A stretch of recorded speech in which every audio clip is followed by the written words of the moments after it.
وَلْتَكُن مِّنكُمْ أُمَّةٌ يَدْعُونَ إِلَى الْخَيْرِ وَيَأْمُرُونَ بِالْمَعْرُوفِ وَيَنْهَوْنَ عَنِ الْمُنكَرِ وَأُولَٰئِكَ هُمُ الْمُفْلِحُونَ وَلَا تَكُونُوا كَالَّذِينَ تَفَرَّقُوا وَاخْتَلَفُوا مِن بَعْدِ مَا جَاءَهُمُ الْبَيِّنَاتُ وَأُولَٰئِكَ لَهُمْ عَذَابٌ عَظِيمٌ يَوْمَ تَبْيَضُّ وُجُوهٌ وَتَسْوَدُّ وُجُوهٌ فَأَمَّا الَّذِينَ اسْوَدَّتْ وُجُوهُهُمْ أَكَفَرْتُمْ بَعْدَ إِيمَانِكُمْ فَذُوقُوا الْعَذَابَ بِمَا كُنتُمْ تَكْفُرُونَ وَأَمَّا الَّذِينَ ابْيَضَّتْ وُجُوهُهُمْ فَفِي رَحْمَةِ اللَّهِ هُمْ فِيهَا خَالِدُونَ تِلْكَ آيَاتُ اللَّهِ نَتْلُوهَا عَلَيْكَ بِالْحَقِّ وَمَا اللَّهُ يُرِيدُ ظُلْمًا لِلْعَالَمِينَ وَلِلَّهِ مَا فِي السَّمَاوَاتِ وَمَا فِي الْأَرْضِ وَإِلَى اللَّهِ تُرْجَعُ الْأُمُورُ كنتم خير أمة أخرجت للناس تأمرون بالمعروف وتنهون عن المنكر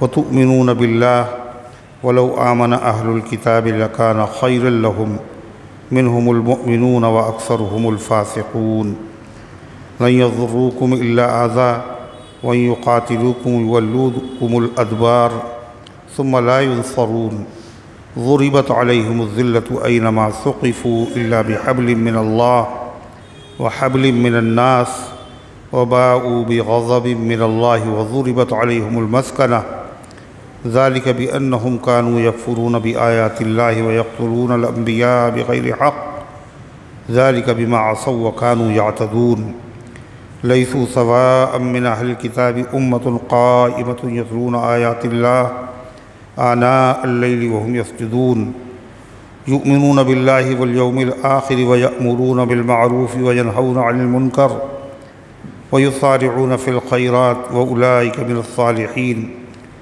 وما يفعلوا من خير فلن يكفروه والله عليم بالمتقين إن الذين كفروا لن تغني عنهم أموالهم ولا أولادهم من الله شيئا وأولئك أصحاب النار هم فيها خالدون مثل ما ينفقون في هذه الحياة الدنيا كمثل ريح فيها صر أصابت حرث قوم ظلموا أنفسهم فأهلكته وما ظلمهم الله ولكن أنفسهم يظلمون صدق الله العظيم محترم حضرات، سامعین کرام، حاضرین مسجد، عزیزوں اور بزرگوں، یہ قرآن مقدس کے چوتھے پارے کی سورہ آل عمران کی پاکیزہ، نورانی، مبارک، بعظمت، مطہر آیتیں ہیں۔ دعا کیجئے رب العزت والجلال ان مقدس آیات کی روشنی میں صحیح اور سچی بات عرض کرنے کی توفیق نصیب فرمائے اور ہم سب کو عمل کرنے کی توفیق عطا فرمائے۔ اس سے پہلے کی آیات میں اللہ تعالیٰ نے ایمان والے بندوں کو دعوت دی اور فرمایا کہ اللہ تعالیٰ سے ڈرو جیسا کہ ڈرنے کا حق ہے، اور پھر فرمایا وَاعْتَصِمُوا بِحَبْلِ اللَّهِ جَمِيعًا، اللہ کی رسی کو مضبوطی سے تھام لو، اتحاد اور اتفاق کی دعوت دی، اور یہ بتایا کہ اپنی اصلاح اس طرح کرو، اللہ سے ڈرو جیسے ڈرنے کا حق ہے، اور اللہ کی رسی کو، قرآنی تعلیمات کو مضبوطی کے ساتھ تھام لو، ان پر عمل کرو، اس سے تمہاری اصلاح ہو جائے گی۔ اور جب تمہاری اصلاح ہو جائے تو اس پہ اکتفا نہ کرنا، بلکہ اللہ کے جو دوسرے بندے ہیں ان کی بھی اصلاح کی کوشش کرنا، تو اس طریقے سے تمہیں دنیا اور آخرت میں کامیابی ملے گی۔ اللہ تعالیٰ اسی مضمون کو قرآن کی اس آیت پہ بیان فرماتا ہے وَلْتَكُن مِّنكُمْ أُمَّةٌ، تم میں ایک جماعت ہونا چاہیے۔ اس جماعت کا کام کیا ہو؟ يَدْعُونَ إِلَى الْخَيْرِ، جو اللہ کے بندوں کو خیر کی طرف بلائے۔ خیر کی طرف بلانا کیا ہے؟ خود نبی کریم صلی اللہ علیہ وسلم نے اس کی تفسیر فرمائی اِلَى اتباع القرآن و سنتی، یعنی وہ قرآن کی اتباع، اور میری سنت کی اتباع کی دعوت دے۔ قرآن کی اتباع اور میری سنت کی اتباع، پورا دین اس کے اندر شامل ہو گئے۔ قرآن کی اتباع کی دعوت کون دے گا؟ ظاہر ہے جس کو قرآن کی آیات کا، مسائل کا، احکامات کا علم ہوگا۔ اسی لیے اللہ تعالیٰ نے یہ نہیں فرمایا یہ سب کا کام ہے، بلکہ تم میں سے ایک جماعت ہونا چاہیے جس کے اندر اس کی لیاقت ہو، اس کی اہلیت ہو، جو اللہ کے بندوں کو بلائے خیر کی طرف، یعنی قرآن کی اتباع کی طرف اور میری سنت کی اتباع کی طرف۔ قرآن کا علم ہو اور سنت کا بھی علم ہو۔ پھر فرمایا وَيَأْمُرُونَ بِالْمَعْرُوفِ وَيَنْهَوْنَ عَنِ الْمُنْكَرِ، اور جو لوگوں کو حکم دیں معروف کا، بھلی باتوں کا۔ معروف ہر وہ کام جس کا شریعت میں حکم دیا گیا ہے وہ معروف ہے، وہ نیکی ہے۔ وَيَنْهَوْنَ عَنِ الْمُنْكَرِ، اور وہ روکیں منکر سے۔ منکر ہر وہ کام جو خلاف شریعت ہے، جس میں منع کیا گیا ہے وہ منکر ہے۔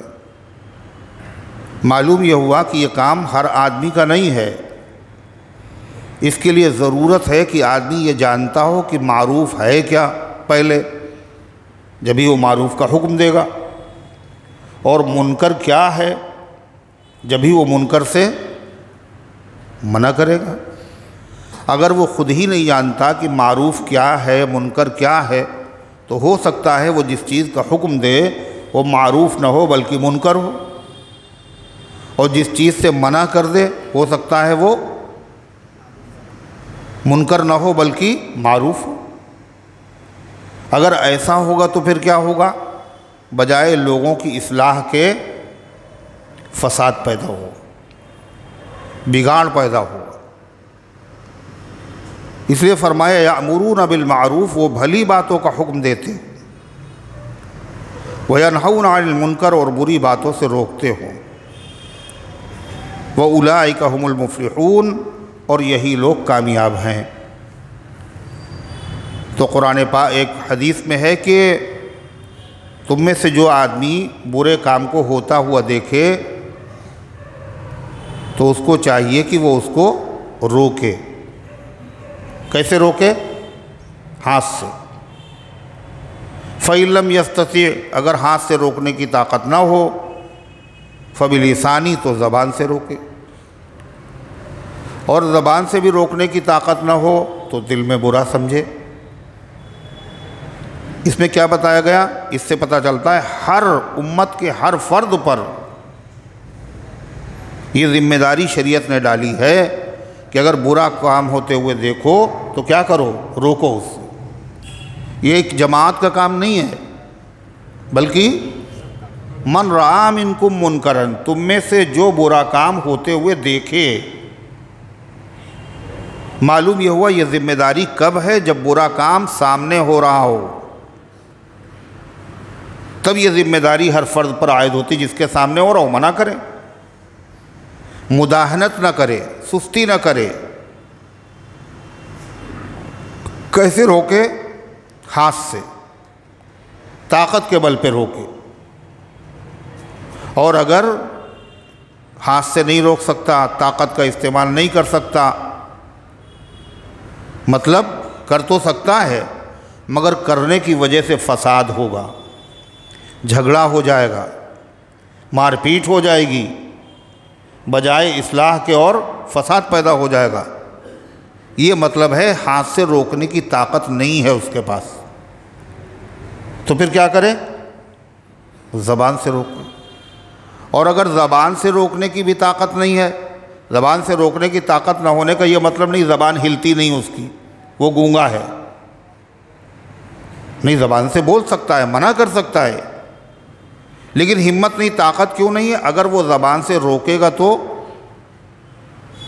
جھگڑا ہوگا، لڑائی ہوگی، نقصان اس کو پہنچے گا، تو ایسی صورتحال میں اس کو اس برائی سے روکنا ضروری نہیں ہے. پھر اس کو اس برے کام سے روکنا ضروری نہیں، اپنے دل میں برا سمجھے. اور دل میں برا سمجھنے کا مطلب کیا ہے؟ یہ بہت بری بات ہے، بس سوچ لیا اور بیٹھ گئے. دل میں برا سمجھنے کا مطلب یہ ہے اس کو چین نہ آئے، پھر بے چینی پیدا ہو جائے کہ یہ کام ہو رہا ہے اور ہم اس کو روکنے پہ قادر نہیں، منع کرنے کی طاقت نہیں. جب آدمی مجبور ہو، ہر چیز سے مجبور ہو جائے، تو آدمی دعا سے کبھی مجبور نہیں ہوتا. دعا سے کوئی آدمی مجبور نہیں ہوتا، ہر چیز سے مجبور ہو سکتا ہے. تو اللہ تعالیٰ سے دعا کرے، اے اللہ میرے بس میں نہیں ہے اور یہ کام ہو رہا ہے، مالک تجھے طاقت حاصل ہے، تیرے قبضے میں دل ہے. اے اللہ کوئی ایسی سبیل پیدا کر دے، یہ گناہوں سے بچ جائے، یہ منکر سے رک جائیں. اس کو چین نہ آئے، بالکل اس طرح چین نہ آئے جیسے بھوکے آدمی کو اس وقت تک چین نہیں آتا جب تک کہ اس کا پیٹ نہ بھر جائے، بھوک ختم نہ ہو جائے. اور اس وقت تک اس کو چین نہ آئے برے کام کو دیکھنے کے بعد جیسے پیاسے کو چین نہیں آتا جب تک کہ پیاس نہ بجھ جائے. یہ مطلب ہے، یہ مطلب نہیں ہے ارے برا ہے چلو اچھی چیز نہیں، کنارے ہو گئے بس ختم. یہ مطلب ہے. اور باقاعدہ ایک امت ہونا چاہیے، اور ایسی امت ہونا چاہیے جو ہر وقت لوگوں کو دین کی دعوت دے. اگر سستی دیکھے لوگوں کو تو ان کو آمادہ کرے نیک کام پر. ماحول آنے والا، گناہ کا ماحول آنے والا پہلے سے بتا دے، ابھی نہیں ہے، منکر دکھ نہیں رہا ہے مگر محرم آنے والا ہے تو پہلے سے بتا دے کہ محرم میں یہ کام ہوتے ٹھیک نہیں ہے. 22 رجب آنے والی ہے، گزر گئی 22 رجب، تو ابھی کنڈے بن نہیں رہے، ٹکیا بن نہیں رہی، مگر پتہ ہے ہوتا ہے.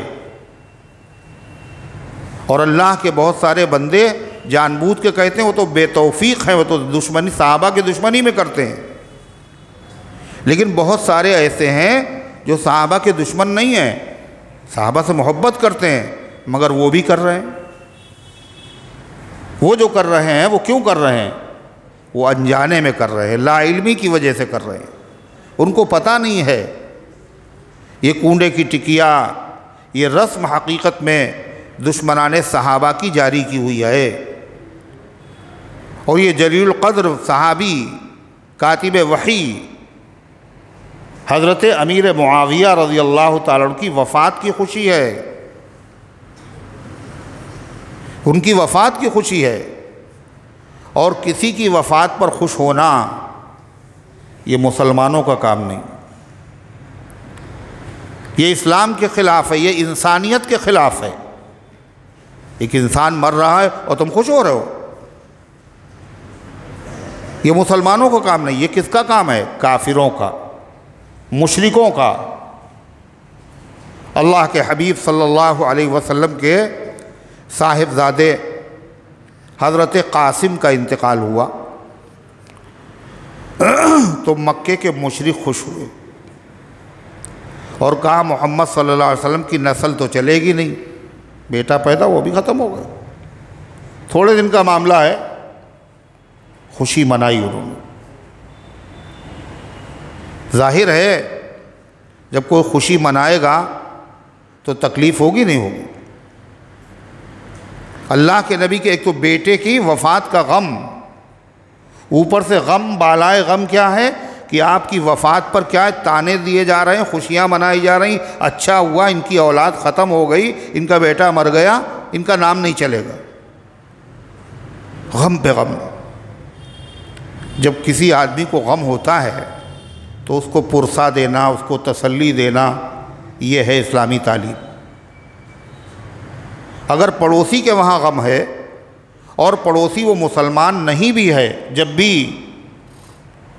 اس کو تسلی دینا یہ شریعت کی تعلیم. ان اصابہ خیر حنیت وان اصابہ شر عزیت. اگر اس کے وہاں کوئی خوشی کی بات ہو تو مبارکباد دینا، اور اگر غم کی بات ہو جائے تو تسلی دینا، تعزیت کرنا، پرسہ دینا۔ حضور پاک صلی اللہ علیہ وسلم نے پوچھا فاطمہ زہرا سے، کہاں سے آ رہی ہو تم؟ اے اللہ کے رسول فلاں گھر پہ انتقال ہو گیا تھا، وہاں گئے تھے۔ حضور پاک صلی اللہ علیہ وسلم فرمائے تم نے بہت اچھا کیا، یہ تو مسنون عمل ہے۔ تعزیت، تعزیہ نہیں، تعزیت، تعزیت کے معنی تسلی دینا، اور تعزیہ کا مطلب کیا ہے؟ غم کو پھر سے کیا کرنا؟ تازہ کرنا۔ 1400 سال ہو گئے، اب پھر وہی غم، جب محرم آیا تو پھر وہی غم۔ اس لیے مسئلہ کیا ہے پتہ ہے؟ 3 دن کے بعد تعزیت کرنا مکروہ ہے۔ جس کے وہاں موت ہو گئی، کوئی صدمہ پیش آیا، تو 3 دن کے اندر اندر تعزیت کر لو۔ اگر وہاں موجود، اگر باہر تھے تو آ کے بھئی مجبوری ہے، پھر چلے گئے۔ کیوں؟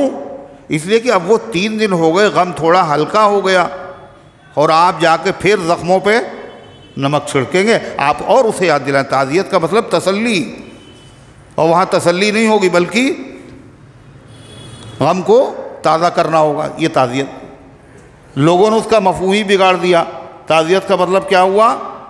غم کو تازہ کرنا۔ اور یہ غم جو ہے شریعت میں معاف کون سا غم ہے؟ وہ معاف ہے جو بلا اختیار کے ہو۔ بھئی غم ہوا، انسان ہے تو غم ہو گئی۔ حضور انور صلی اللہ علیہ وسلم کے بیٹے کا انتقال ہوا، آپ صلی اللہ تعالیٰ علیہ وسلم کی آنکھوں سے آنسو بہہ رہے۔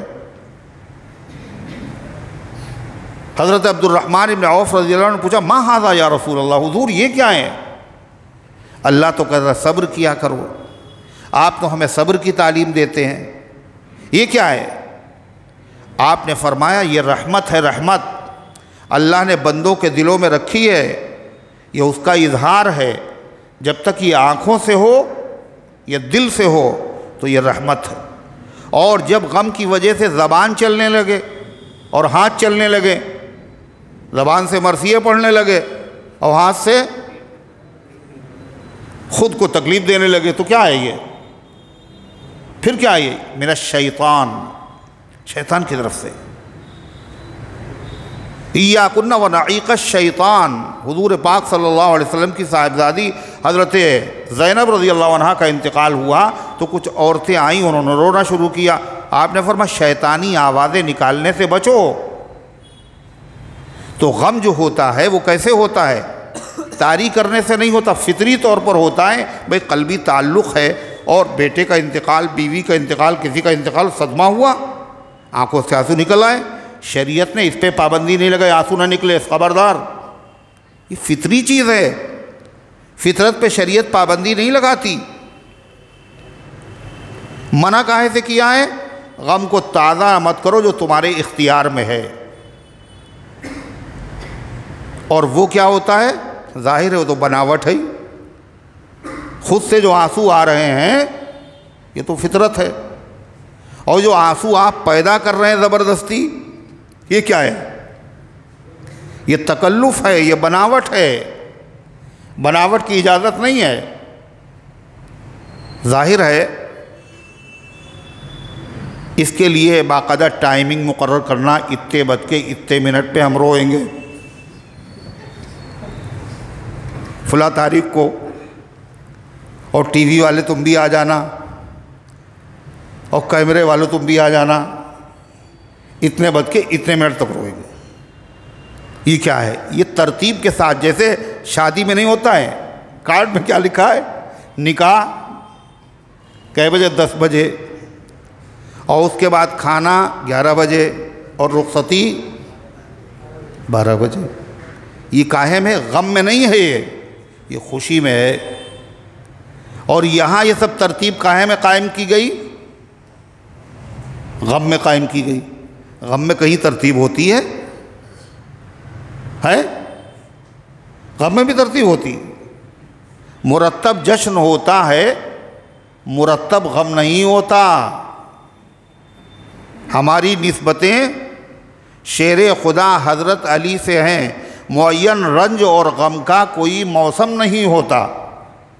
رنج اور غم کے لیے کوئی موسم نہیں ہوتا ہے، جیسے کہ گیہوں کی ایک فصل ہے، آم کی ایک فصل ہے، ایسے غم کی بھی ایک فصل ہوتی ہے، جب یہ موسم آئے تو پھر رونا۔ معین رنج اور غم کا کوئی موسم نہیں ہوتا، مرتب جشن ہوتا ہے، مرتب غم نہیں ہوتا۔ ہماری نسبتیں شیر خدا حضرت علی سے ہیں، میاں معلوم ہے شیروں کے گھر ماتم نہیں ہوتا۔ اسلام میں اس کی گنجائش ہی نہیں، تو غرضے کی وہ تو ایک فطری چیز ہے غم ہونا، تو تسلی دینا چاہیے۔ اسلام میں اس کی تعلیم ہے تسلی دو، یہ نہیں کسی کا دل دکھاؤ۔ دل کس نے دکھایا؟ ایک تو اللہ کے نبی صلی اللہ علیہ وسلم کے بیٹے کا انتقال، اس کا صدمہ، دوسرے تانا دے رہے ہیں کہ اچھا ہوا ان کا بیٹا مر گیا، نام نہیں چلے گا۔ تو اگر ہم لوگوں میں سے کسی کے وہاں غم پیش آتا ہے تو تسلی کون دیتا ہے؟ ماں، باپ، بھائی، بہن، دوست، احباب۔ اللہ کے نبی کے وہاں جب یہ صدمہ پیش آیا تو آپ کے والد موجود تھے ہیں؟ ان کا تو آپ کی ولادت سے پہلے انتقال ہو چکا۔ آپ کی ماں موجود تھی، ان کا کب ہوا تھا؟ ذرا سوچ رہے ہیں، بتائیے یہ حال مسلمانوں کو ہے۔ 6 سال کی عمر میں ماں کا انتقال ہو گیا۔ دادا تسلی دیتے، 8 سال کی عمر میں دادا کا بھی انتقال ہو گیا۔ آپ ہیں کون؟ اللہ کے محبوب ہیں۔ آپ کو جب غم ہوتا ہے تو تسلی کون دیتا؟ اللہ دیتا ہے۔ جبریل آتے اور قرآن پاک نازل ہوا، انا اعطیناک الکوثر فصل لربک وانحر ان شانئک هو الابتر۔ یہ کہہ رہے ہیں آپ کا نام نہیں چلے گا، ہم نے آپ کو کوثر عطا کیا ہے، ہم نے خیر کثیر آپ کو عطا کیا ہے، آپ کا نام اتنا چلے گا اتنا اللہ کے بعد کسی کا نام نہیں چلے گا۔ آپ کا ذکر خیر ایسا ہوگا، تمہارے نام کی رٹ ہے خدا کے نام کے بعد، یہ حقیقت ہے۔ نہ صرف زمین پر آپ کا تذکرہ تو لوگوں کا تذکرہ پیدا ہونے کے بعد ہوتا ہے، کمالات ظاہر ہونے کے بعد۔ اللہ کے پیغمبر کا تذکرہ کب سے ہو رہا ہے؟ عالم ارواح سے ہو رہا ہے، عالم ارواح سے ہو رہا ہے آپ کا تذکرہ، تمام نبیوں سے اقرار لیا جا رہا ہے، اور پھر ہر نبی اپنے زمانے میں آپ کا ذکر کر رہا ہے، اور تمام آسمانی کتابوں میں آپ کا تذکرہ، آپ کا چرچا ہو رہا ہے، آنے سے پہلے بھی اور آنے کے بعد بھی ساری دنیا میں آپ کا چرچا ہے۔ فرشتے کیا کر رہے ہیں؟ وہ بھی کر رہے ہیں، قرآن میں آج بھی کرتے ہیں فرشتے نبی کا ذکر، نہیں کرتے؟ ان اللہ وملائکتہ یصلون علی النبی یا ایھا الذین آمنوا صلوا علیہ وسلموا تسلیما۔ اللہ اس کے فرشتے نبی پر درود و سلام بھیجتے ہیں، اے ایمان والو تم بھی بھیجا کرو۔ تو یہ کیا ہے؟ تو اللہ کے نبی صلی اللہ علیہ وسلم کو غم ہوا۔ حضرت معاویہ رضی اللہ تعالیٰ عنہ کون ہیں؟ اللہ کے پیغمبر صلی اللہ علیہ وسلم کے صحابی ہیں، صرف صحابی نہیں ہیں، رشتہ دار بھی ہیں۔ کیا رشتہ ہے ان کا حضور پاک صلی اللہ علیہ وسلم سے؟ حضرت معاویہ رضی اللہ عنہ کا رشتہ کیا ہے؟ ہاں تمہیں نے لیا ہے نا سب کی طرف سے ذمہ ہے بھائی، کیا رشتہ ہے؟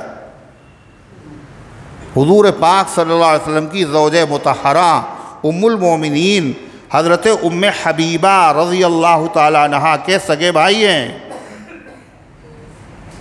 بیوی کے بھائی، رشتہ دار ہیں آپ۔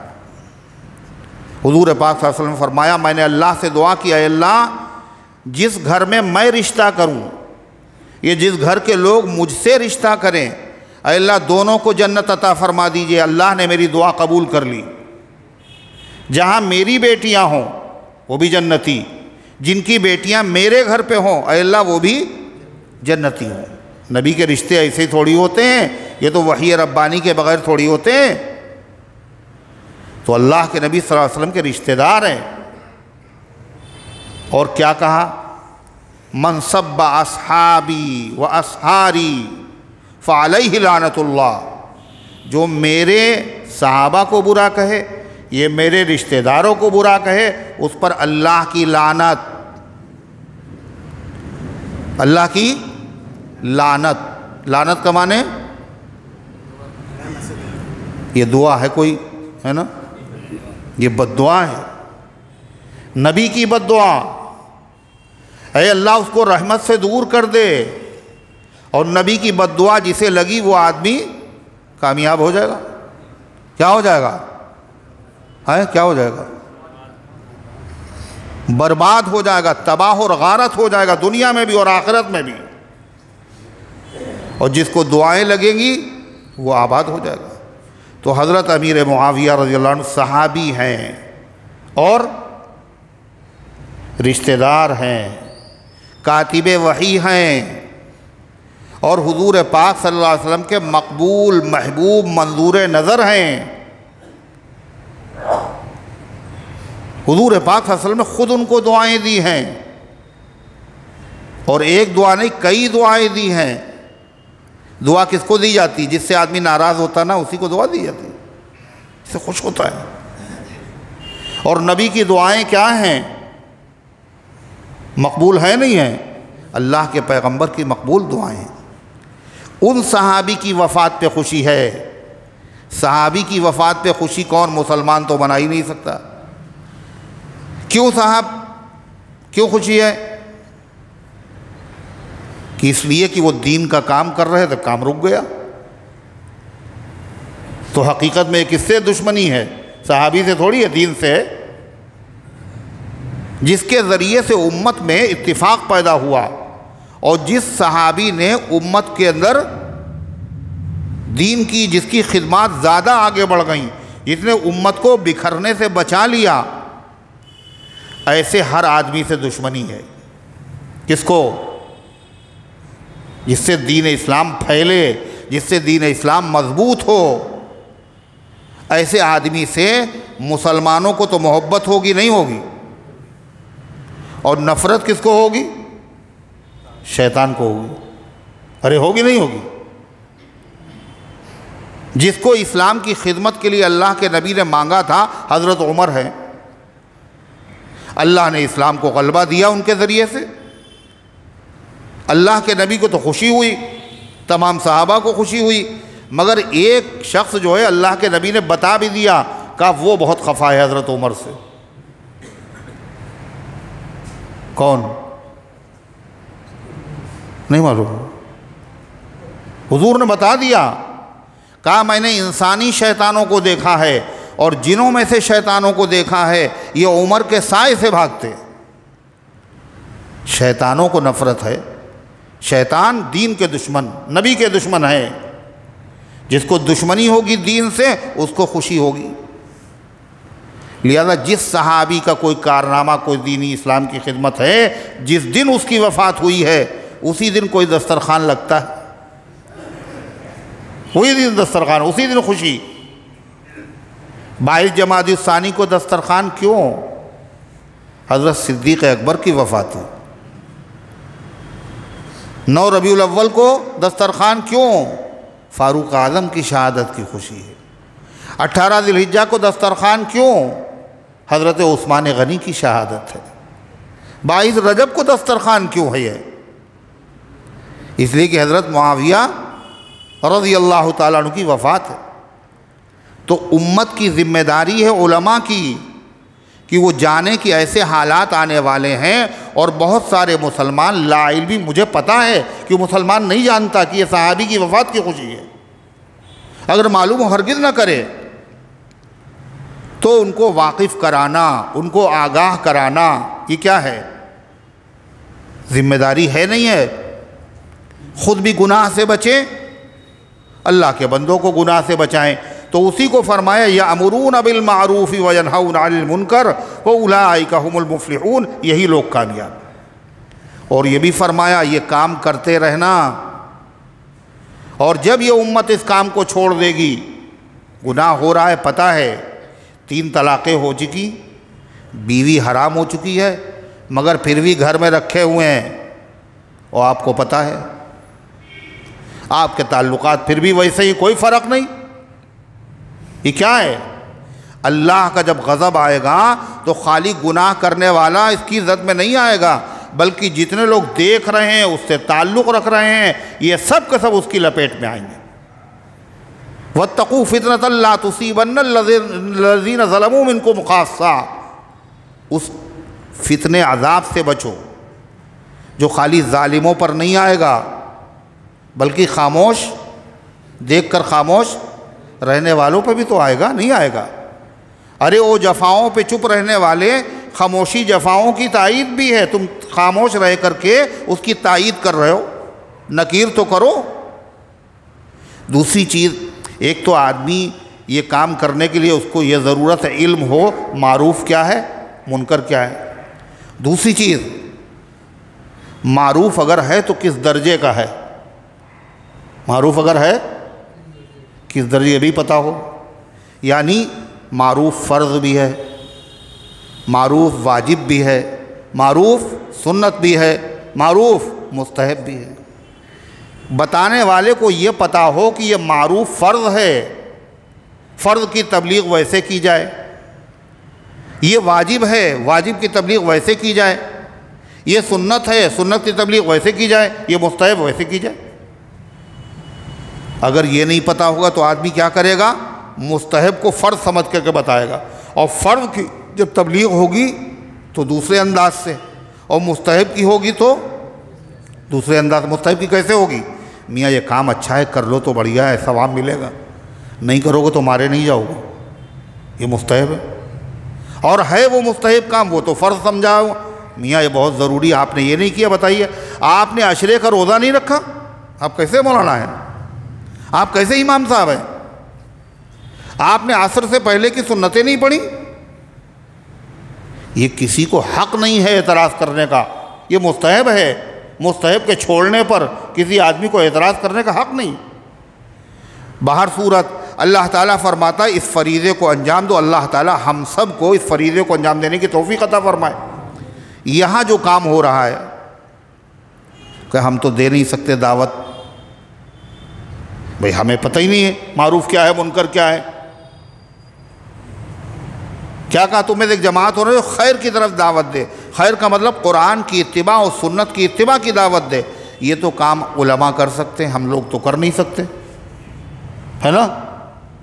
جی نہیں، ایسا نہیں ہے، ایسا نہیں، دامن نہ بچائیے۔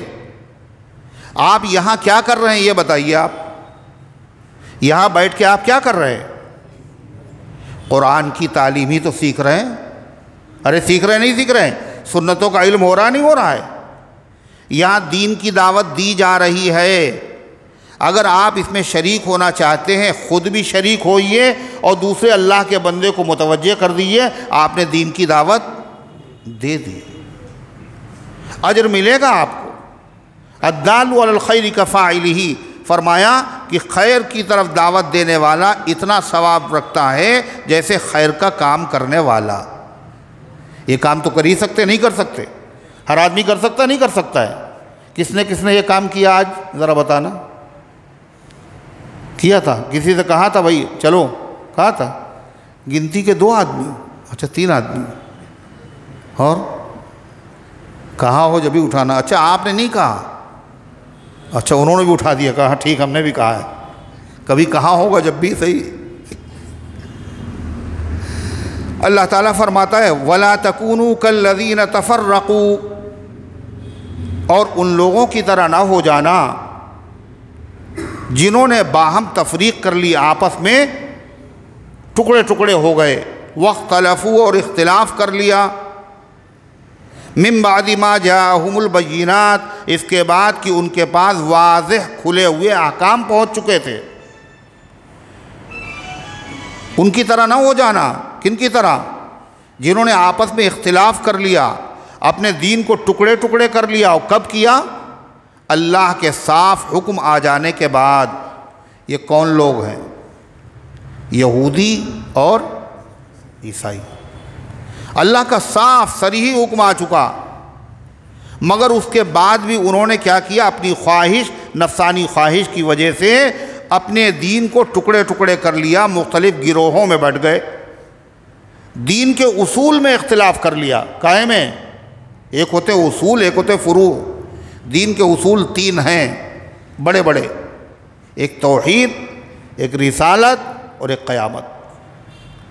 یہود و نصارہ نے صاف صاف اللہ کے حکم آ جانے کے بعد تینوں میں اختلاف کیا۔ توحید میں کیسے اختلاف کیا؟ کہ عیسیٰ علیہ السلام کو خدا مان لیا، خدا کا بیٹا مان لیا، حضرت مریم کو خدا تسلیم کر لیا۔ یہودیوں نے عزیر علیہ السلام کو اللہ کا بیٹا مان لیا، اور اپنے جو راہب تھے، پوپ و پادری تھے، ان کو رب بنا لیا، جس کو حلال کہہ دیا انہوں نے، حالانکہ حرام تھی، انہوں کا حلال ہے آج سے، تو حلال سمجھنے لگے۔ توحید میں اختلاف، رسالت میں اختلاف کیا۔ تمام آسمانی کتابوں میں تذکرہ تھا کہ آخری پیغمبر آنے والے ہیں، ان کے اوصاف اور علامات لکھی ہوئی تھی، جاننے کے بعد بھی آپ کا کلمہ انہوں نے نہیں پڑھا۔ اور آخرت میں بھی اختلاف کیا، کیا کہنے لگا؟ لن يدخل الجنۃ الا من کان ہودا، جنت میں یہودیوں کے علاوہ تو کوئی جائے گا نہیں۔ تو عیسائیوں نے کیا کہا؟ غلط کہتے ہو، عیسائیوں کے علاوہ کوئی نہیں جائے گا۔ اللہ کہہ رہا ہے مسلمانوں، اللہ کے صاف حکم آ جانے کے بعد آپس میں ان لوگوں کی طرح نہ ہو جانا جنہوں نے دین میں اختلاف کر لیا، اصول میں اختلاف کر لیا۔ اللہ کے ایسے حکم جو آئے جو صاف نہیں ہیں، کلیئر نہیں ہیں، یا 2 حدیثیں ہیں، ایک سے کچھ پتہ چلتا ہے، ایک سے کچھ پتہ چلتا، ہم فیصلہ نہیں کر سکتے، یہ صاف حکم نہیں ہے۔ اس میں کس پر عمل کرنا ہے، اس کے لیے عالم کی ضرورت ہے، امام کی ضرورت ہے، مجتہد کی ضرورت ہے۔ اس میں بھی اختلاف ہو گیا۔ امام شافعی رحمۃ اللہ علیہ یہ کہتے ہیں، امام مالک یہ کہتے ہیں، امام حنیفہ یہ کہتے ہیں کہ یہ اختلاف وہ نہیں ہے جس سے اللہ نے منع کیا، یہ اختلاف تو رحمت ہے۔ یہ اختلاف وہ ہے جو صحابہ میں بھی ہوا، اور حدیث میں ہے جب کوئی اللہ کا حکم صاف نہ ہو، یہ صاف حکم نہیں ہے اور شریعت پہ عمل کرنا ہے، تو جو مجتہد ہے، جس میں اللہ نے صلاحیت رکھی ہے، وہ شریعت کا حکم تلاش کر رہا ہے۔ اس میں سے فرمایا جس نے اجتہاد کیا اور اگر صحیح اس نے مسئلہ نکال لیا تو اس کو ڈبل ثواب ملے گا، اور اگر صحیح نہیں نکل پایا جب بھی 1 ثواب ملے گا۔ تو یہ کام منکر نہیں ہو سکتا، یہ اجتہادی اختلافات ہیں، یہ مذموم بھی نہیں ہے، اس پہ تو ثواب ملتا ہے۔ اور یہ اختلاف صرف اماموں میں نہیں ہے، جو قرآن ایک ہے، حدیث ایک ہے، نبی ایک ہیں، پھر اختلاف کیسا؟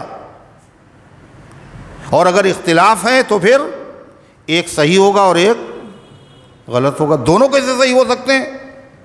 ایک امام کہتے ہیں جائز اور ایک امام کہتے ہیں ناجائز، یا تو جائز ہو گیا ناجائز ہوگا، دونوں کیسے صحیح ہو گئے؟ اس لیے چھوڑو اماموں کو، حدیث دیکھو، خود ہی عمل شروع کر دو۔ ان کو یہ نہیں پتہ کہ 2 چیزوں میں اختلاف ہو پھر بھی دونوں صحیح ہو سکتی ہیں۔ ہوتا ہے، خانہ کعبہ کدھر رخ کر کے نماز پڑھتے ہیں، تو کچھ لوگ خانہ کعبہ کے اتر کی طرف رہتے ہیں، وہ لوگ اپنا منہ کدھر کرتے ہیں نماز میں؟ کدھر کرتے ہیں؟ جو اتر میں رہتے ہیں وہ دکھن کی طرف کرتے ہیں، خانہ کعبہ ان کی طرف سے دکھن میں ہے۔ جو دکھن کی طرف رہتے ہیں وہ نماز میں منہ کدھر کرتے ہیں؟ اتر کی طرف۔ جو پورب کی طرف رہتے ہیں وہ پچھم کی طرف، جو پچھم کی طرف رہتے ہیں وہ پورب کی طرف۔ سب نماز پڑھ رہے ہیں، کوئی کسی کا رخ پورب کی طرف ہے، کسی کا پچھم کی طرف ہے، کسی کا اتر کی طرف ہے، کسی کا دکھن کی طرف ہے، لیکن نمازیں سب کی ہو رہی نہیں ہو رہی۔ کسی نے کہا تمہاری نماز نہیں ہوگی میاں، تمہارا رخ ادھر تھا، کہا کسی نے آج تک؟ اگرچہ سمتوں میں اختلاف ہے مگر رخ سب کا خانہ کعبہ کی طرف ہے۔ اگرچہ مسائل میں اختلاف ہے مگر سب عمل کر رہے ہیں قرآن پر اور سب عمل کر رہے ہیں حدیث پر، لہذا کسی کا بھی غلط نہیں ہے، صحیح سب ہے۔ اور یہ چیز خود نبی کریم صلی اللہ علیہ وسلم سے ثابت ہے۔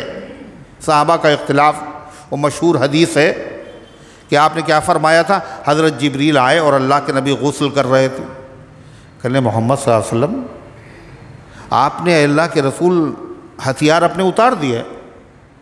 فرمایا، کہا ہم نے تو نہیں اتارے، اللہ کا حکم ہے یہ بنو قریظہ جو غدار ہیں ان کو سزا دی جائے ابھی ابھی۔ آپ نے صحابہ کو بلایا اور کیا کہا؟ لا تصلین احدکم الا فی بنی قریظہ، جاؤ بنو قریظہ کا محاصرہ کرو اور تم میں سے کوئی آدمی عصر کی نماز نہ پڑھے مگر کہاں پڑھے؟ کہاں پڑھے؟ کیا کہا اللہ کے نبی نے؟ تم میں سے کوئی نماز نہ پڑھے مگر بنو قریظہ میں نماز پڑھے۔ کہاں پڑھے؟ بنو قریظہ میں۔ اب صحابہ روانہ ہوئے، راستے میں عصر کا وقت ہو گیا تو کچھ صحابہ نے نماز وہی پڑھ لی۔ کہنے دیکھیے اللہ کے نبی صلی اللہ علیہ وسلم نے یہ ضرور کہا تھا کہ نماز وہاں جا کے پڑھنا، لیکن نماز وقت پر پڑھی جاتی ہے، وقت ہو چکا ہے لہذا ہم وقت پر نماز پڑھ لیں گے۔ اللہ کے نبی نے یہ فرمایا تھا مگر اس کے فرمانے کا مطلب وہ نہیں تھا، اس کا مطلب کچھ اور تھا۔ کیا مطلب تھا؟ جلدی جاؤ، عصر کے وقت بنو قریظہ میں پہنچ جاؤ، عصر کی نماز وہاں جا کے پڑھنا، یہ تھا مقصد۔ جب وہاں نہیں پہنچ پائے تو نماز تو وقت پہ پڑھی جاتی، انہوں نے وہیں پڑھ لی۔ بعض صحابہ نے کیا کہا؟ نہیں، اللہ کے نبی نے کہا تو وہیں پڑھنا، ہم تو وہیں پڑھیں گے۔ انہوں نے جا کے وہاں پڑھی، دونوں نے عصر کی نماز پڑھی۔ دونوں کا عمل کیسا ہے؟ ایک ہے الگ الگ ہے، ایک ہے الگ الگ۔ کیا کہہ رہے ہیں آپ؟ یہ بزرگ بولے کیا؟ دونوں کا عمل الگ الگ ہے، ایک نے وہیں پڑھ لی، ایک نے وہاں جا کے پڑھی۔ حضور پاک صلی اللہ علیہ وسلم کے سامنے جب یہ قضیہ و مقدمہ رکھا گیا تو آپ نے کسی سے نہیں کہا تمہاری نماز نہیں ہوئی تم دہراؤ، کسی سے نہیں کہا تمہاری بھی ہو گئی تمہاری بھی ہو گئی۔ کیوں؟ تم نے بھی حدیث پر عمل کیا اور تم نے بھی حدیث پر عمل کیا، تم نے اس کے لفظوں پر عمل کیا، تم نے اس کے مقصد کے اوپر عمل کیا، عمل تو دونوں کرنے والے۔ اس لیے یہ وہ اختلاف نہیں ہے جب کبھی اس طرح کے لوگ جو امت کو بہکاتے ہیں کہتے قرآن میں ہے اختلاف نہ کرو، اور دیکھو اماموں کے ماننے سے اختلاف پیدا ہوتا ہے لہذا قرآن کے خلاف ہے، ہر انداز سے گمراہ کرتے ہیں۔ فرمایا یہ وہ اختلاف نہیں ہے، یہاں جو اختلاف سے منع کیا گیا وہ یہود و نصارہ والا اختلاف ہے، وہ یہود و نصارہ والا اختلاف جو انہوں نے اپنی نفسانی خواہش کی وجہ سے دین کے اصول میں کیا تھا۔ یہاں دین کے اصول میں کوئی اختلاف نہیں، فروعات میں اختلاف۔ اللہ فرماتا ہے اولئک لہم عذاب عظیم، ان لوگوں کے لیے بڑا عذاب ہے۔ یوم تبیض وجوہ وتسود وجوہ، اس روز عذاب کس دن ہوگا؟ اس دن، کس دن؟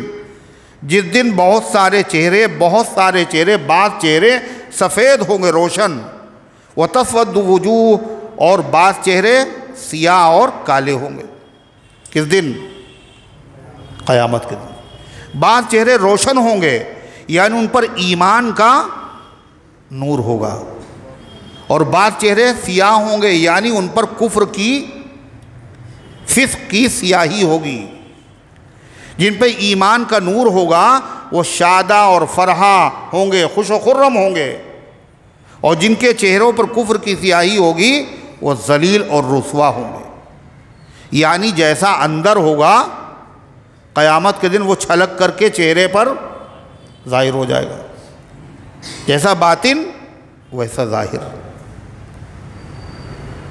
جیسے آم ہوتا ہے، یہ کوئی بھی پھل ہوتا ہے جب وہ سڑتا ہے تو پہلے اوپر سڑتا ہے یا اندر؟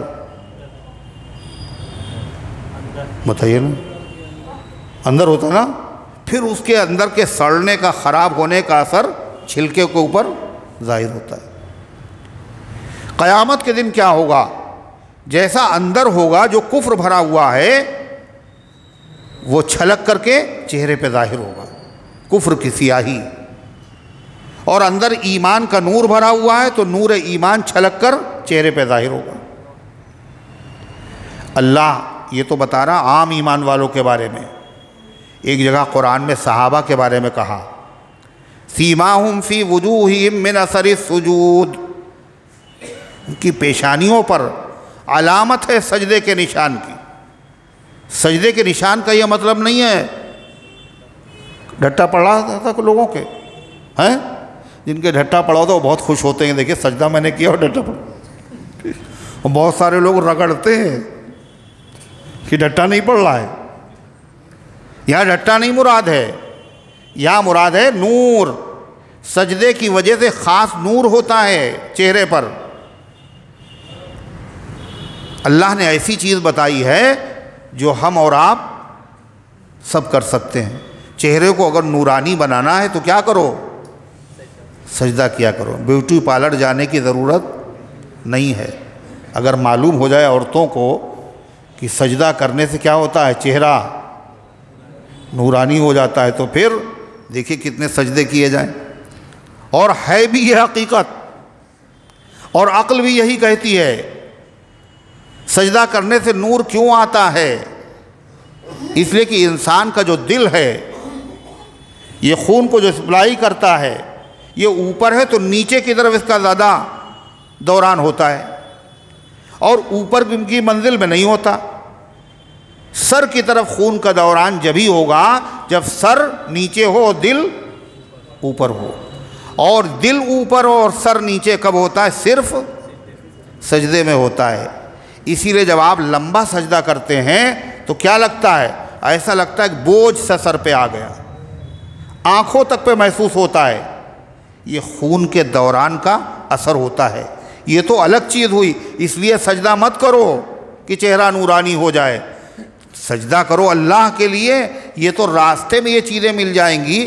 نمازی اور بے نمازی آدمی کا چہرہ کیسا ہوتا ہے؟ ایک ہی جیسا ہوتا ہے؟ الگ الگ ہوتا ہے۔ اللہ فرماتا ہے صحابہ کرام کے جو چہروں پر نور ہے وہ کیسا؟ سجدے کا اثر ہے۔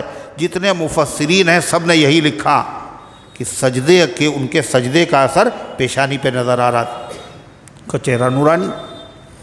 جو بھی سجدے کرے گا کا چہرہ نورانی ہوگا۔ مگر امام اہل سنت مولانا عبدالشکور صاحب رحمۃ اللہ علیہ نے اس آیت کی تفسیر میں عجیب بات لکھی۔ حضرت نے لکھا سجدے سے نور پیدا ہوگا، وہ پیدا ہوتا ہے، یہ تو حقیقت ہے، لیکن یہ بات یاد رکھنے کی ہے، جیسا سجدہ ہوگا ویسے ہی نور ہوگا۔ صحابہ جیسا سجدہ بھی نہیں ہوگا اور صحابہ جیسا نور بھی نہیں ہوگا۔ حضرت شاہ عبد القادر رحمۃ اللہ علیہ فرماتے تھے ہزاروں کے مجمع میں اگر ایک صحابی ہوتا تو چہرے کے نور سے پہچان لیا جاتا یہ اللہ کے پیغمبر کے صحابی۔ اللہ تعالیٰ فرماتا ہے قیامت کے دن کیا ہوگا؟ یوم تبیض وجوہ و تسود وجوہ، یہاں جو چہرے کے اوپر روشنی ہوگی وہ سجدے کی نہیں ہے، وہ کاہے کی ہے؟ ایمان کے نور کی۔ مگر جو لوگ عادی ہوتے ہیں، جن کو نفرت ہوتی ہے، وہ کیا کرتے ہیں؟ اگر کوئی کمال بھی کسی میں ہوتا ہے، کسی میں کوئی خوبی بھی ہوتی ہے تو ان کو ہضم نہیں ہوتی، وہ کوئی نہ کوئی اس کے اندر پخ لگا دیتے ہے نا۔ اگر کسی کو نہ ماننا ہو، جیسے وہ مرزا صاحب کی بیوی معتقد ہی نہیں تھی مرزا صاحب کی، مرزا مظہر جانا اور ساری دنیا کے لوگ آ کے اصلاح کراتے تھے۔ تو ایک روز ان کی کرامت ظاہر ہوئی، مرزا صاحب اڑے اور گھر کے اوپر سے نکلے۔ تو انہوں نے کہا بزرگ کہتے ہو اپنے آپ کو؟ آج دیکھا ہے بزرگ، ہوا میں اڑ رہے تھے۔ کہ لگتا ہے بیوی جو ہے مرید ہو گئی، قائل ہو گئی۔ کہنے وہ ہم ہی تو تھے، کہا جبھی ٹیڑھے اڑ رہے تھے۔ غیر کی مانیں گے بے چون و چرا، اور ہم کہیں گے فی نکالی جائے گی۔ ہضم ہی نہیں ہوتا۔ جو نفرت کی آنکھ ہوتی ہے وہ خوبیوں کے اندر بھی برائی تلاش کرتی ہے، اور جو محبت کی نگاہیں ہوتی ہیں وہ برائیوں میں بھی خوبی تلاش کرتے ہیں۔ صحابہ کے دشمن دشمنی میں اندھے ہو گئے۔ اللہ نے جو صحابہ کے کمالات بیان کیے، ان ظالموں کو وہ کمالات بھی اچھے نہیں لگے۔ کہنے اللہ قرآن میں کہہ رہا ان کی پیشانیاں نورانی ہوں گی، ان کا نور جو ہوگا وہ خالی چہرے پہ ہوگا، اندر نہیں ہوگا۔ اندر نہیں، وہ خالی چہرے پہ ہوگا۔ تو امام اہل سنت رحمۃ اللہ علیہ نے فرمایا کہ جی نہیں، جب اندر بھر جائے گا نور سے تو چھلک کر کے کہاں آئے گا؟ چہرے پہ آئے گا۔ لوٹے میں پانی ڈالیے، جتنی اس میں وسعت ہے اتنا پانی بھرے گا، اور جب وہ بھر گیا تو کہاں جائے گا؟ وہ چھلک کے باہر گرے گا۔ یہ مطلب ہے اس کا۔ تو باہر صورت اللہ فرماتا یوم تبیض وجوہ وتسود وجوہ، اس دن بعض چہرے تو بڑے خوبصورت ہوں گے اور بعض سیاہ ہوں گے۔ جن کے دل کے اندر ایمان ہوگا ان کے چہرے نورانی ہوں گے، اور جن کے دل کے اندر کفر ہوگا، فسق ہوگا، ان کے چہرے سیاہ ہوں گے۔ یہ کون لوگ ہیں؟ عبداللہ ابن عباس رضی اللہ عنہ فرماتے ہیں اہل سنت و جماعت کے چہرے روشن ہوں گے، نورانی ہوں گے، اور اہل بدعت کے چہرے سیاہ اور کالے ہوں گے۔ یہود و نصارہ کے چہرے کالے ہوں گے۔ اللہ تعالیٰ فرماتا ہے وَأَمَّا الَّذِينَ اسْوَدَّتْ وُجُوهُهُمْ، اور بہرحال وہ لوگ جن کے چہرے سیاہ ہوں گے ان سے کہا جائے گا أَكَفَرْتُمْ بَعْدَ إِيمَانِكُمْ، کیا تم نے کفر کیا ایمان لانے کے بعد؟ یہ وہی سیاہی ہے۔ ایمان لانے کے بعد کفر کیا، کیا مطلب؟ پہلے مسلمان ہوئے، پھر مرتد ہو گئے، پھر قادیانی بن گئے۔ تو کیا ہوا؟ ایمان لانے کے بعد کفر۔ یا منافق آدمی ہے، منافق زبان سے کہتا ہم مسلمان ہیں اور دل میں پہلے سے کافر ہے۔ تم نے کفر کیا ایمان لانے کے بعد، ایمان کا اظہار کر کے کفر کیا۔ اللہ تعالیٰ فرماتا ہے، فرمایا اکفرتم بعد ایمانکم، کیا تم نے کفر کیا ایمان لانے کے بعد؟ فذوقوا العذاب بما کنتم تکفرون، تو چکھو تم عذاب اس وجہ سے کہ تم کفر کیا کرتے تھے۔ وَأَمَّا الَّذِينَ ابْيَضَّتْ وُجُوهُهُمْ فَفِي رَحْمَةِ اللَّهِ، اور جن کے چہرے نورانی ہوں گے، جن کے چہرے روشن ہوں گے، وہ کہاں ہوں گے؟ اللہ کی رحمت میں۔ اللہ کی رحمت سے مراد عبداللہ ابن عباس رضی اللہ عنہ فرماتے ہیں کہاں؟ جنت میں ہوں گے۔ اللہ کی رحمت کہاں ہوگی؟ جنت میں ہوگی۔ یہ نہیں کہا اللہ کی جنت میں ہوں گے، بلکہ کیا کہا؟ اللہ کی رحمت میں ہوں گے۔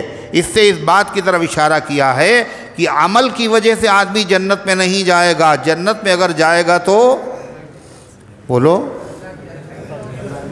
اللہ کی رحمت کی وجہ سے جائے گا۔ عمل کیا ہے؟ اللہ کی رحمت کی علامت ہیں۔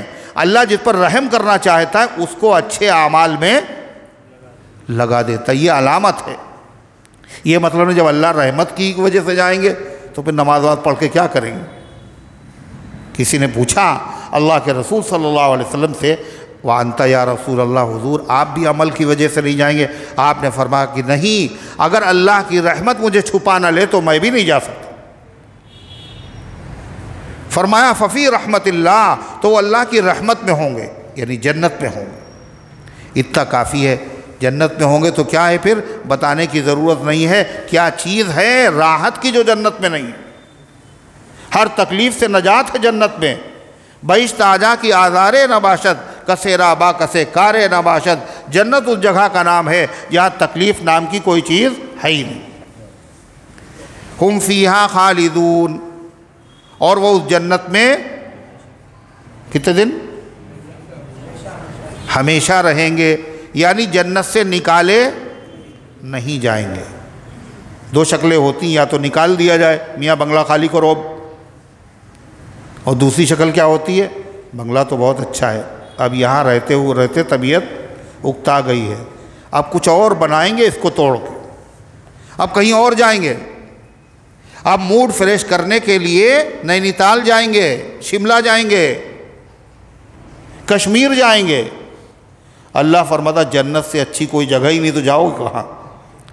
لا یبغون عنہا حولا، وہ وہاں سے کہیں جانا بھی نہیں چاہیں گے، وہ خود نکالے بھی نہیں جائیں گے اور نکلنا بھی نہیں چاہیں گے۔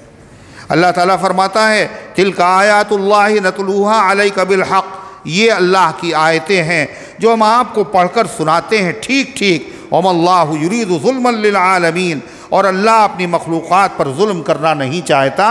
اللہ تعالیٰ سے ظلم ہو ہی نہیں سکتا، ظلم کی نسبت اللہ کی طرف کی ہی نہیں جا سکتی۔ کیسے؟ اللہ عادل ہے، عالم ہے، جس کا جو مستحق ہوگا اللہ اس کو وہی دے گا۔ اللہ جانتا بھی ہے کون کس کا مستحق ہے۔ دوسری چیز یہ ہے کہ ظلم کہتے ہیں کسی کی ملکیت میں تصرف کرنا، مالک کوئی اور ہے اور قبضہ کوئی اور کیا، یہ کیا ہے؟ ظلم ہے۔ کسی آدمی کا پلاٹ ہے، آپ نے اس کے اوپر اپنا مکان بنوانا شروع کر دیا، یہ کیا ہے؟ کیا ہے یہ؟ دھیرے سے کیوں کہہ رہے ہیں؟ یہ ظلم ہے۔ اور اگر آپ اپنے پلاٹ کے اوپر اپنا کام شروع کرا دیں تو کیا ہے یہ؟ کوئی کہے گا یہ ظلم ہے؟ تو اللہ کی جتنی مخلوقات ہیں یہ سب کیا ہیں؟ اللہ کی ملکیت میں ہے نہیں، سب اللہ کے پیدا کیے ہوئے، سب اللہ کی ملکیت ہیں۔ اور اپنی مملوکہ چیز میں آدمی تصرف اگر کرے تو ظلم نہیں ہوتا۔ اللہ فرماتا وَلِلَّهِ مَا فِي السَّمَاوَاتِ وَمَا فِي الْأَرْضِ، اور اللہ ہی کا وہ سب ہے جو آسمانوں میں ہے، جو زمین میں ہے، اللہ کا ہے، اللہ کا بنایا ہوا ہے، اللہ کا پیدا کیا ہوا ہے، اللہ کے اس کا مالک ہے۔ وَإِلَى اللَّهِ تُرْجَعُ الْأُمُورُ، اور اللہ ہی کی طرف سارے کے سارے معاملات لوٹائے جائیں گے اور اللہ تعالیٰ ہی فیصلہ فرمائے گا۔ اللہ فرماتا كُنْتُمْ خَيْرَ أُمَّةٍ، تم بہترین امت ہو، تم بہترین امت ہو۔ کس سے کہا گیا؟ حضور پاک صلی اللہ علیہ وسلم کی امت سے۔ جیسے تمہارے نبی تمام نبیوں سے افضل ہیں، ایسے یہ امت تمام پیغمبروں کی امت سے افضل ہے۔ اس کو نبی سب سے اعلیٰ ملا۔ ذکر آ چکا سورہ آل عمران میں، اللہ نے تمام پیغمبروں سے عہد لیا تھا کہ آخری پیغمبر اگر آ جائیں تو ایمان بھی لانا ہے اور مدد بھی کرنا ہے۔ قرآن کی اس آیت نے بتایا کہ اللہ کے پیغمبر تمام پیغمبروں کے امام اور تمام پیغمبروں کے نبی ہیں، امت کے بھی نبی، پیغمبروں کے بھی نبی، سب سے افضل نبی۔ اور کیا کہا؟ وَاعْتَصِمُوا بِحَبْلِ اللَّهِ جَمِيعًا، اللہ کی رسی کو مضبوطی سے پکڑ لو۔ اور رسی سے مراد کیا ہے؟ قرآن پاک۔ اللہ نے یہ بتایا اس امت کو جو نبی دیا گیا وہ سب سے اعلیٰ، اور اس امت کو جو کتاب دی گئی وہ بھی سب سے اعلیٰ۔ اور کیا کہا گیا؟ إِنَّ أَوَّلَ بَيْتٍ وُضِعَ لِلنَّاسِ لَلَّذِي بِبَكَّةَ مُبَارَكًا وَهُدًى لِّلْعَالَمِينَ، اس میں کعبے کا ذکر ہے، قبلہ۔ اس امت کو جو قبلہ عطا کیا گیا وہ بھی سب سے اعلیٰ ہے، لہذا یہ امت بھی تمام نبیوں کی امتوں سے اعلیٰ ہے۔ اور یوں تو پوری امت اعلیٰ ہے، مگر اس امت کا بھی سب سے اعلیٰ حصہ کون سا ہے؟ حضرات صحابہ کرام رضوان اللہ تعالیٰ علیہ مجمعین کا۔ وہی اس آیت کریمہ کا مصداق ہے۔ اللہ فرماتا تم بہترین امت ہو۔ کب سے؟ اللہ کے علم سے شروع سے تم تمام امتوں میں سب سے افضل امت ہو۔ اللہ نے آسمانی کتابوں میں اس کا ذکر کیا، نبیوں کو بتایا آخری پیغمبر کی جو امت ہوگی وہ تمام امتوں سے افضل ہو۔ اللہ فرماتا ہے کیسی یہ امت کتنی افضل ہے؟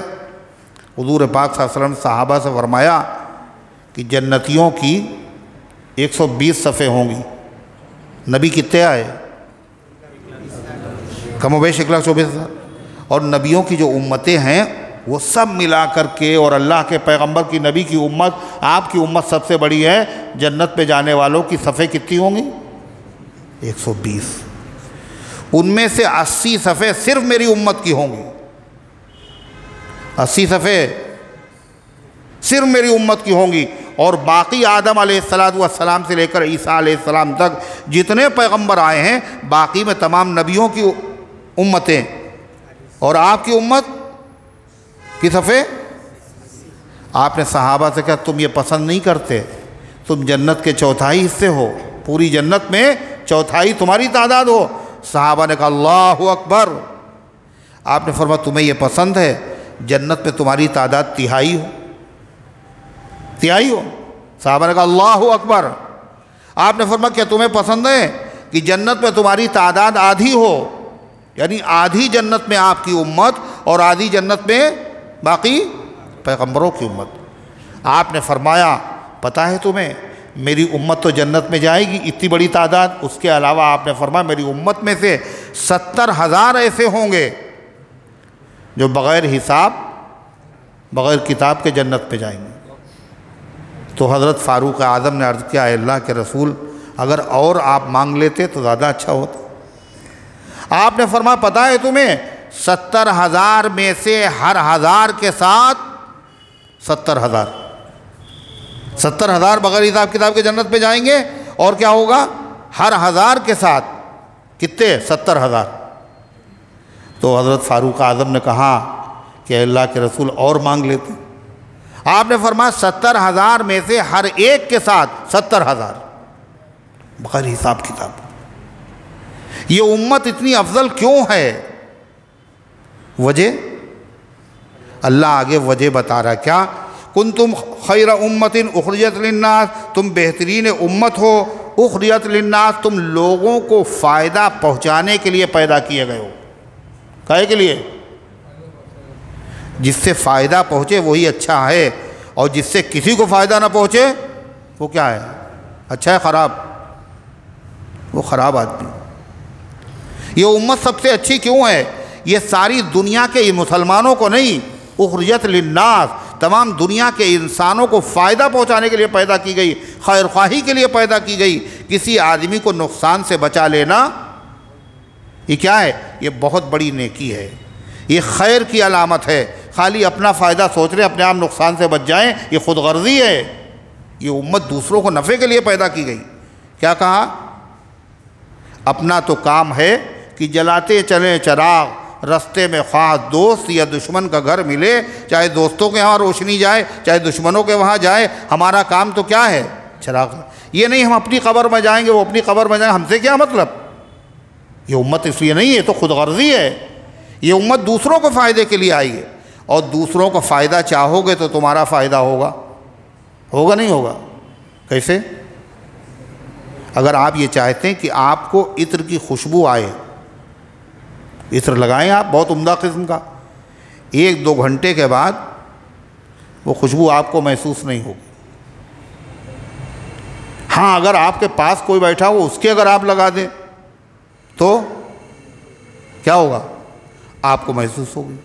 خود اپنے لگائیں گے تھوڑی دیر کے بعد غائب ہو جائے گی۔ دوسروں کو اگر خوشبو چاہتے ہو تو دوسرے کو معطر کرو، دوسرے کا فائدہ چاہو۔ کیا کہا؟ اگر کوئی آدمی کسی اپنے بھائی کے لیے غائبانے میں دعا کرتا ہے تو اس کی دعا اللہ اس کے لیے قبول کرتا ہے۔ تو ہم دوسرے کے لیے دعا کریں، میاں اپنے لیے کریں یا دوسرے کے لیے کریں؟ کہا نہیں، دوسروں کے لیے کرو گے تو تم فائدے میں رہو گے۔ کیوں؟ جب تم دوسروں کے لیے دعا کرو گے تو فرشتہ کیا کرے گا؟ تمہارے لیے دعا کرے گا، اور فرشتہ جو بھی کام کرتا ہے وہ اپنی مرضی سے، اللہ اس کی ڈیوٹی لگائے گا بھائی تم دعا کرو، اور جب اللہ ڈیوٹی لگا رہا ہے فرشتے کی اس کے لیے دعا کرو تو وہ قبول ہوگی نہیں ہوگی؟ ارے بولو نا، قبول، دوسروں کو بھلا چاہو۔ یہ امت پیدا کی گئی کہ اخرجت للناس، یہ انسانوں کو نفع پہنچانے کے لیے پیدا کی گئی ہے، اور فرمایا ایک ہے دنیا کے نقصان سے بچانا، یہ خیر خواہی ہے۔ ایک آدمی ٹھوکر کھا جاتا اس سے بچا لیا، چھینٹیں پڑ جاتی اس سے بچا لیا، ایک آدمی کنویں میں گر جاتا اس سے بچا لیا۔ کون سی زیادہ بڑی نیکی ہے؟ کنویں میں گرنے سے بچائے۔ ایک آدمی دنیا کے کنویں میں گر جاتا اس کو بچا لیا، ایک آدمی جہنم کے کنویں میں گر جاتا اس کو بچا لیا، جہنم کے کنویں میں گرنے، یہ سب سے بڑی نیکی۔ یہ امت اسی لیے پیدا کی گئی ہے، اللہ کے بندے جو ایمان سے محروم ہیں ان کو ایمان کی دعوت دو تاکہ وہ جہنم کے گڑھے میں گرنے سے بچ جائیں۔ اللہ فرماتا ہے تم بہترین امت ہو، پیدا کیا گیا ہے تمہیں لوگوں کے فائدے کے لیے۔ کیا کام ہے تمہارا؟ تأمرون بالمعروف، تم حکم دیتے ہو بھلائی کا۔ لوگوں سے کہتے ہیں نماز پڑھا کرو مگر خود نہیں پڑھتے، یہ چلے گا؟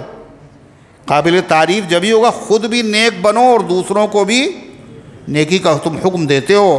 وَتَنْحَوْنَ عَنِ الْمُنْكَرِ، اور برائیوں سے روکتے، خود بھی برائیوں سے بچتے ہو اور لوگوں کو برائیوں سے روکتے ہو۔ وَتُؤْمِنُونَ بِاللَّهِ، اور اللہ پر ایمان لاتے ہو۔ خالی اللہ پہ ایمان لے آئے کافی ہے؟ اللہ کے رسول پر بھی ایمان، آسمانی کتابوں پر ایمان، تمام نبیوں پر ایمان۔ اللہ فرماتا ہے اس وجہ سے تمہیں یہ مقام ملا ہے۔ حضرت فاروق اعظم فرماتے تھے اگر اس امت کی خیر میں شامل ہونا چاہتے ہو تو اللہ نے جو اس کی شرط بیان کی ہے وہ پوری کرو۔ شرط کیا بیان کی؟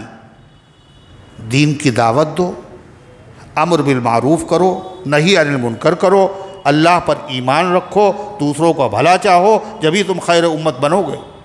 اللہ تعالیٰ نے ارشاد فرمایا وَلَوْ آمَنَ أَهْلُ الْكِتَابِ لَكَانَ خَيْرًا لَهُمْ، اور اگر اہل کتاب بھی ایمان لے آتے، کون؟ یہود و نصارا، تو اللہ فرماتا وہ بھی اسی افضل امت میں شامل ہو جاتے۔ پہلے ایک کتاب پہ ایمان تھا، اس نبی پر ایمان لے آتے تو ان کا درجہ اور دنیا میں بڑھ جاتا، عزت کی نگاہ سے دیکھا جاتا، اور قیامت کے دن ان کو ڈبل اجر ملتا۔ لیکن ہوا کیا؟ اللہ فرماتا منہم المؤمنون، ان میں سے تھوڑے سے لوگ ایمان لائے، جیسے عبداللہ ابن سلام، کعب احبار، نجاشی بادشاہ، تھوڑے سے لوگ ایمان لائے۔ وَأَكْثَرُهُمُ الْفَاسِقُونَ، اور ان میں سے زیادہ تر لوگ نافرمان ہیں، زیادہ تر اہل کتاب نہ ماننے والے، جاننے کے بعد انہوں نے نہیں مانا۔ اللہ فرماتا اے نبی کے غلاموں، تم ٹھیک راستے پر چلنا، اگرچہ ان کی بڑی تعداد ہے، وہ نافرمان ہیں اور حسد کی وجہ سے ایمان نہیں لائے ہیں، مگر تمہارا بال بیکا نہیں کر سکتے۔ کب؟ اگر تم واقعی خیر امت والے کام کرتے رہے۔ سنیے، لَن يَضُرُّوكُمْ إِلَّا أَذًى، وہ تمہیں نہیں نقصان پہنچا سکتے مگر تھوڑا سا، گالیاں دے دیں، برا بھلا کریں، بس۔ وَإِن يُقَاتِلُوكُمْ، اور اگر یہ اہل کتاب تم سے لڑیں گے، يُوَلُّوكُمُ الْأَدْبَارَ، تو یہ پیٹ پھیر کر بھاگ کھڑے ہوں گے، ثُمَّ لَا يُنصَرُونَ، پھر ان کی مدد نہیں ہوگی۔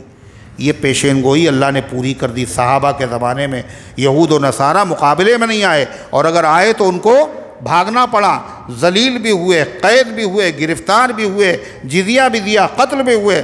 اللہ فرماتا ضربت علیہم الذلۃ اینما ثقفوا، ان کے اوپر ذلت طاری کر دی گئی ہے جہاں کہیں وہ پائے جائیں، الا بحبل من اللہ وحبل من الناس، مگر اللہ کی رسی کے ذریعے اور لوگوں کی رسی کے ذریعے۔ یعنی ویسے تو یہ ذلیل ہوں گے، قتل کیے جائیں گے، مارے جائیں گے، اللہ کی رسی کا مطلب اسلام قبول کر لیں۔ اللہ کی رسی کا مطلب اپنی مذہبی کتاب پر عمل کریں اور مسلمانوں سے لڑے وڑے کچھ نہیں۔ جب بھی ان کو قتل نہیں کیا جائے گا، ان کو ٹچ نہیں کیا جائے گا، عورتیں ہیں، بچے ہیں۔ اور لوگوں کی رسی کا مطلب کیا ہے؟ معاہدہ کر لیں، بھائی ہم لڑیں گے نہیں آپ سے اور آپ کی حکومت میں رہیں گے، معاہدہ کر لیں لوگوں سے۔ مسلمان نہیں کہا، لوگوں سے کہا۔ آج جو اسرائیل کی حکومت ہے یہ کیسے ہے؟ لوگوں کا معاہدہ ہے، امریکہ کا ہے، رشیا کا ہے، یہ سارے لوگ ان کو سنبھالے ہوئے ہیں، ورنہ ان کا وجود نہ رہے۔ اللہ فرماتا ہے وَبَاءُوا بِغَضَبٍ مِّنَ اللَّهِ، اور یہ اللہ کے غضب کے مستحق ہو گئے ہیں۔ اللہ فرماتا ہے کیوں مستحق ہوئے؟ وجہ وَضُرِبَتْ عَلَيْهِمُ الْمَسْكَنَةُ، ان کے اوپر اللہ تعالیٰ نے ذلت طاری کر دی ہے۔ یہ سب کیوں ہوا؟ اس لیے کہ جرم ان کے بڑے ہیں۔ کیا جرم ہے؟ ذَلِكَ بِأَنَّهُمْ كَانُوا يَكْفُرُونَ بِآيَاتِ اللَّهِ، یہ اس وجہ سے کہ یہ انکار کرتے تھے اللہ کی آیتوں کا۔ توریت کی آیت کا انکار کیا، پھر انجیل کی آیتوں کا انکار کیا، پھر قرآن کی آیتوں کا انکار کیا۔ انکار کرتے کرتے کفر ان کا بڑھتا چلا گیا۔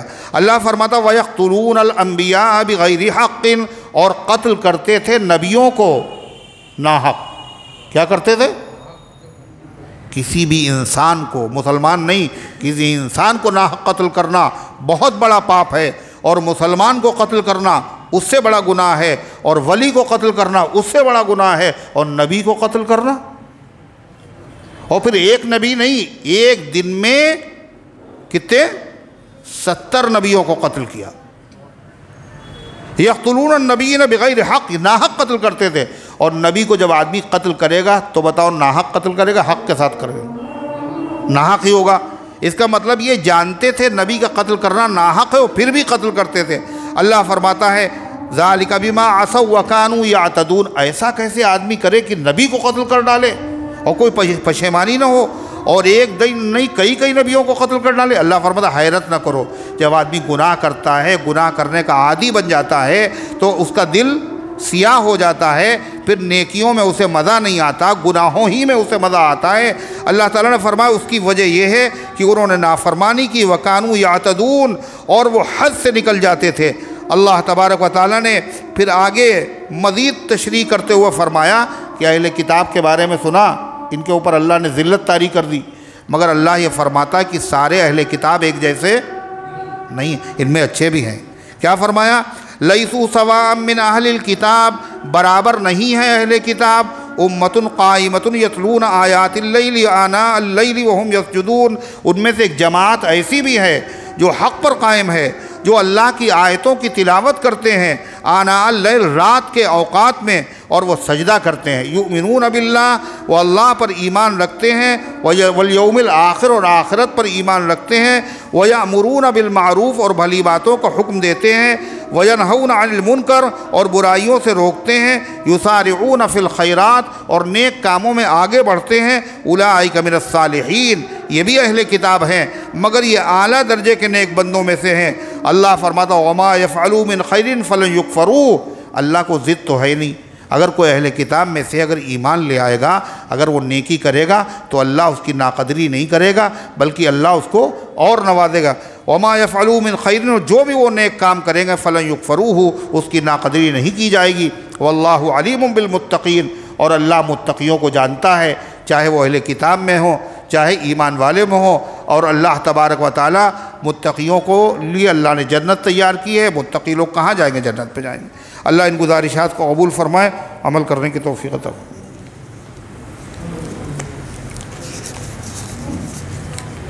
بیماری سے نجات اور رزق میں اضافے کے لیے دعا بتا دیجیے۔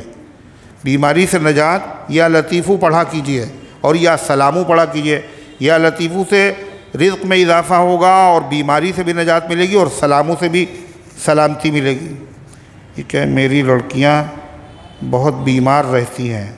یا لطیفو یا سلامو 125 مرتبہ ہر نماز کے بعد پڑھیں۔ چاند کی طبیعت خراب ہے، اور اہلیہ سلیم کی اور ان کی والدہ کی اللہ سب کو شفا عطا فرمائے۔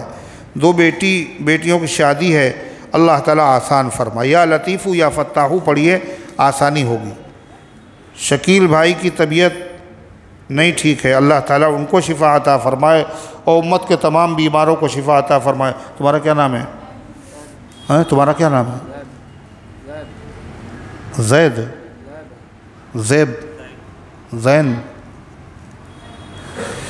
زین نا، پتہ نہیں کیا کہتے ہو، زیب ہے نا، زیب صاحب کی جو پھوپھی ہیں ان کی طبیعت خراب ہے، دعا کیجیے اللہ ان کو شفا عطا فرمائے۔ اللہم صلی علی سیدنا ربنا آتنا فی الدنیا حسنہ وفی الآخرۃ حسنہ وقنا عذاب النار۔ اے اللہ ہم سب کی حاضری کو اپنی رحمت سے قبول فرما، ایمان کامل عطا فرما، اعمال صالحہ کی توفیق عطا فرما۔ اے اللہ تو نے اپنے حبیب صلی اللہ علیہ وسلم کی امت میں پیدا کیا، اے اللہ یہ تیرا بڑا انعام ہے۔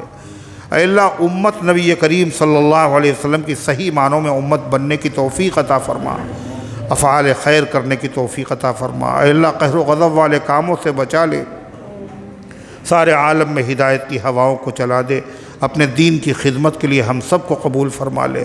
جہاں جہاں دین کا کام ہو رہا ہے اللہ اس کام کو قبول فرما، دین کا کام کرنے والوں کی عمروں میں برکت عطا فرما، شرور اور فتن سے حفاظت فرما۔ جنہوں نے دعاؤں کے لیے کہا ہے یا لکھا ہے یا ان کا ہم پر حق ہے، اے اللہ ان سب کے نیک مقاصد میں کامیابی نصیب فرما، بیماروں کو شفا عطا فرما، حاجت مندوں کی حاجتوں کو پورا فرما، جو دنیا سے جا چکے ان سب کو معاف فرما، ہم سب کو اسلام پر زندہ رکھ، ایمان پر موت دے، ایمان والوں کے ساتھ حشر فرما، آمین رب العالمین وصلی اللہ علیہ